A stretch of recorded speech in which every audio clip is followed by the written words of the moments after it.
Okay, this is really interesting. I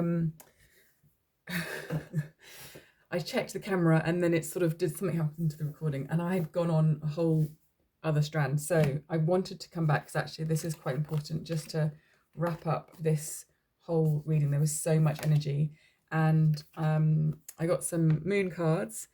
We have nothing will come of the situation, and it's time to release negativity. So I feel this is pointing towards that sort of ship in a storm kind of feeling, that sort of trapped, sunken, and sometimes overwhelming fear that we've got, like with the moon card here, from the tarot. So this is just pointing out a sort of reassurance, um, sort of like, don't panic, don't panic, don't panic. It's all good. And then we had these come through, which was hold your vision and take time to breathe out, which again is sort of that sort of guidance and reassurance.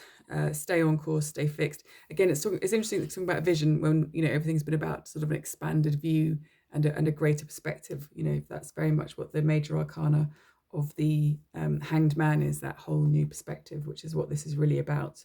And that whole point with the fulcrum and the anchor, that's a whole new perspective. And then coming through for the luminous warrior, we've got this beautiful Aries card, which represents the Emperor. Aries is the Emperor card in the tarot. It's time to take action. So this is just sort of affirming this very healthy, positive, masculine yang energy. And I did, I did want to get some more tarot, which I did as well. And I just put them aside. These were the ones that came through, and it's funny that this came out again. I was sort of doing like a loose shuffle, and these two came out together. And what came through with this was very much that, this grieving process. You are going to turn around, pick up the Two of Cups. We've got the Two of Cups already on the table, so you are going to do that, and you are going to cross this bridge, these emotional waters, and you're going to go to the city, to the town, to the village.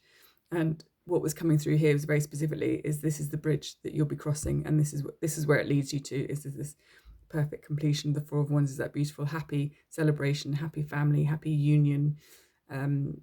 Sometimes seen as like the 11 sort of twin flame, but I'd say more like at a soul sense. This soul completion, everything that's come through is about this completion, whilst also honouring, respecting that which you have been through in this lifetime. And then these came through completely to affirm that, as I was saying, how there is this sense of, and we also already got the King of Cups on the table here, so there is this sense of divine counterpart that can be internal and external, but it's there. And again, I'm thinking about the double helix with the DNA as well, so it's like on so many levels. And the sun is that, and like before, what came through was this sort of like ride or die, but in such a very buoyant, jubilant, joyful, fun, exciting, innocent, beautiful way. So just a real affirmation that this is a very positive time for you. And then this was at the bottom of the deck, which I absolutely loved, surrender to the divine, which I feel just summarizes everything. That sums it all up perfectly.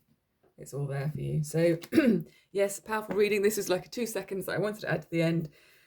Do feel free to like, comment, share, subscribe. Take what resonates, leave the rest. If you're just jumping in and watching this for the first time, it's not probably going to make much sense. So definitely check out the long version that does a really deep, thorough dive into all of these energies, and kind of like gives you a pathway through. So yes, thanks for being here, bringing energy, and I'll catch up with you soon. Take care. Okay, bye.